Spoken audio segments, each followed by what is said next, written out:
आपल्या सर्वांचं दैवत स्वर्गीय मुंडे साहेबांच्या पूर्णाकृती पुतळ्याच्या आता इथून पुढे आगे बढो झालं तर थोबाड फुटायचं ना. दमदार आहे तिथं उभा आहे त्याच्या पुढे आगे बढो म्हणतात. या जिल्हा परिषदेच्या प्रांगणामध्ये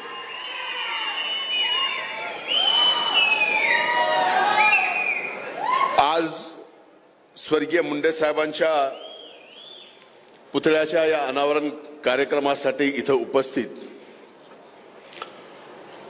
महाराष्ट्राचे लोकप्रिय आणि महाराष्ट्राचे विकसित असलेलं नेतृत्व आमचे मार्गदर्शक आदरणीय मुख्यमंत्री देवेंद्र भाऊ फडणवीस, व्यासपीठावर उपस्थित सार्वजनिक बांधकाम मंत्री माननीय शिवेंद्रराजे भोसले, ग्रामीण विकास आणि पंचायत राज्याचे मंत्री माननीय जयंतभाऊ गोरे, माझ्या भगिनी पर्यावरण आणि पशुसंवर्धन मंत्री माननीय पंकजाताई मुंडे, व्यासपीठावर उपस्थित विधिमंडळातील माझे सहकारी माननीय संभाजीराव पाटील निलंगेकर, इथं उपस्थित विधिमंडळातील माझे सहकारी माजी मंत्री संजयजी बनसोडे आणि ज्यांना कायम मी नामदेव पायरी म्हणतो ते औशाचे दुसऱ्यांदा निवडून आलेले आपले आमदार अभिमन्यूजी पवार, आदरणीय बसवराज पाटील साहेब, आदरणीय कवेकर पाटील साहेब, विक्रमजी काळे, गोविंदांना, पाशा पटेल साहेब, व्यासपीठावर उपस्थित जिल्हाधिकारी, जिल्हा परिषदेच्या जिल्हा मुख्य कार्यकारी अधिकारी आणि उपस्थित व्यासपीठावर असणाऱ्या सर्वांची क्षमा मागून आजच्या या कार्यक्रमाला इथं उपस्थित स्वर्गीय मुंडे साहेबांवर प्रेम करणारा प्रत्येक जाती धर्मातला माणूस इथं उपस्थित आहे. बंधू भगिनींनो आणि पत्रकार मित्रांनो, मी फार जास्त वेळ काय बोलणार नाही, कारण यानंतर 3 मंत्री आणि आदरणीय मुख्यमंत्र्यांचं भाषण होणार आहे. मी आदरणीय स्वर्गीय मुंडे साहेबांच्या संघर्षाच्या काळात, संघर्ष तसा त्यांना 5वीला पुजला तसा आमच्या कुटुंबाला 5वीला पुजलेला आहेच, पण मी सावली सारखं अगदी कॉलेज बुडवून सुद्धा, मग पहिली संघर्ष यात्रा असेल की 99ची परिवर्तन यात्रा असेल की गोदाकाठची यात्रा असेल, तो संघर्ष मी पाहिला आणि त्या संघर्षामध्ये फक्त सामान्य माणसाला न्याय मिळाला पाहिजे तेवढ्यासाठीच तो संघर्ष स्वर्गीय मुंडे साहेबांनी उभा केला. म्हणून आज आपण सर्वजण स्वर्गीय मुंडे साहेबांना संघर्ष योद्धा म्हणतो. मला आज एक गोष्टी या ठिकाणी आठवतात,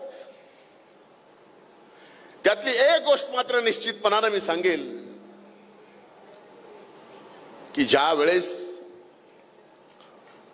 2011च्या दरम्यान भारतीय जनता पार्टीचं महाराष्ट्राचा अध्यक्ष होण्याचा निर्णय होणार होता,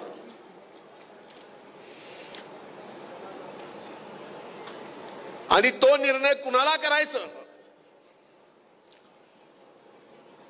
तर आदरणीय स्वर्गीय मुंडे साहेबांनी जर पहिलं नाव घेतलं असेल आणि अध्यक्ष केला असेल तर विद्यमान मुख्यमंत्री आदरणीय देवेंद्र फडणवीस साहेबांना या ठिकाणी राज्याचा अध्यक्ष.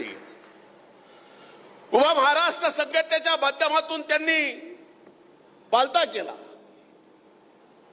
एखाद्या आपल्या सहकार्याच्या पाठीमागे स्वर्गीय मुंडे साहेब उभे राहिले आणि तो जर कर्तृत्वान असला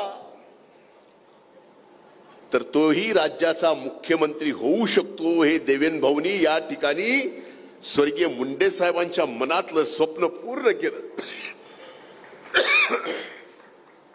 आपलं सगळ्यांचं स्वप्न होतं की एकदा तरी मुंडे साहेबांनी राज्याचं मुख्यमंत्री व्हावं. आपलं दुर्दैव की ते आपल्या जास्त दिवस राहू शकले नाहीत. पण एक वेळ निश्चित आहे की देवेंद्र भाऊंनी मुंडे साहेबांचा मिळालेला आशीर्वाद हा एकदा नाही, दोनदा नाही, राज्याचं तीनदा मुख्यमंत्री होऊन स्वर्गीय मुंडे साहेबांना स्वर्गात या ठिकाणी दाखवलं. आजही ते आशीर्वाद भाऊ आपल्या पाठीमागे आहेत याची पूर्ण जाणीव आहे. आज आपण लातूरमध्ये आलात, शेजारी आप्पाच्या शेजारी लगेच लागून परळी विधानसभा मतदारसंघ आहे.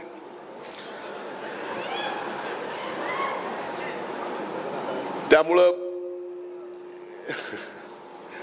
आपण तिकडेही थोडंसं लक्ष द्यावं.